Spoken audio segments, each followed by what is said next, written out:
We are going to take a brief moment and talk about the elephant not in the room. Former President Trump has been indicted in 4 different states on 91 counts. He will be processed tomorrow in Georgia at the Fulton County Jail for charges relating to the 2020 election loss. You all signed a pledge to support the eventual Republican nominee.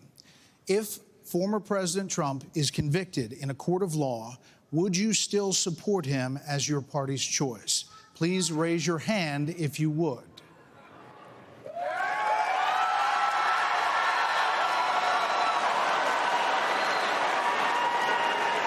Just hold on. So just to be clear, Governor Christie, you were kind of late to the game there, but you raised your hand? No, I'm doing this. Look, I'm doing this. And I know you didn't. Whoa. No. What's the look, here's the bottom line. Someone's got to stop normalizing this conduct. Okay? Now whether or not you believe that the criminal charges are right or wrong, the conduct is beneath the office of President of the United States.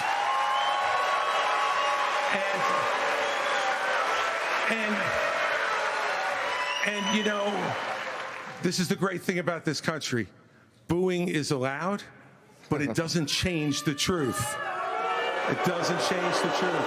Mr. Ramaswamy, you raised your hand supporting... No, I'd like to get in and respond. Let's just speak the truth, okay? President Trump, I believe, was the best president of the 21st century. It's a fact. And Chris Christie, honest to God, your claim that Donald Trump is motivated by vengeance and grievance would be a lot more credible if your entire campaign were not based on vengeance and grievance against one man. And if people at home want to see a bunch of people blindly bashing Donald Trump without an iota of vision for this country, they could just change the channel to MSNBC right now.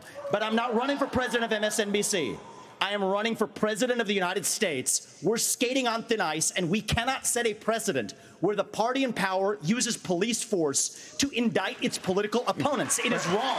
We have to end the weaponization of justice in this country. 30 seconds, Governor DeSantis. Look, let me tell you No, I'm sorry. 30 seconds, Governor Christie. You make me laugh because you sit here in an answer.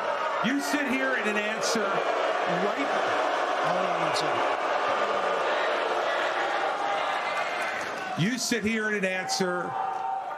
Go ahead, Governor Christie. Hold on, Governor Christie. Hold on. Well, so listen, the more time we spend doing this, the less time they can talk about issues you want to talk about. So let's just get through this section. Governor Christie. You sit here talking about how you want to stand up for the rule of law. Yes. And law and order. And the fact is that it can't be selective. In your book, you had much different things to say about Donald Trump than you're saying here tonight.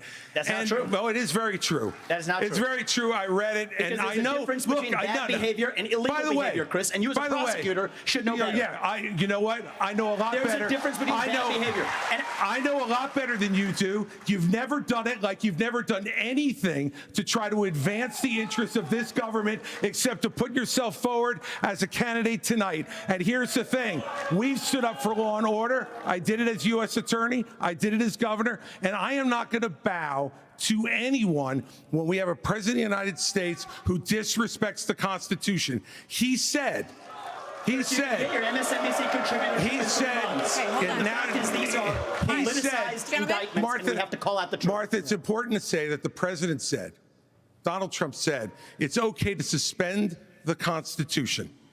Now, the oath you take is to preserve, protect, and defend, not suspend. I will always stand up for our Constitution, regardless of the political pressure. Hey, Sean Hannity here. Hey, click here to subscribe to Fox News YouTube page and catch our hottest interviews and most compelling analysis. You will not get it anywhere else.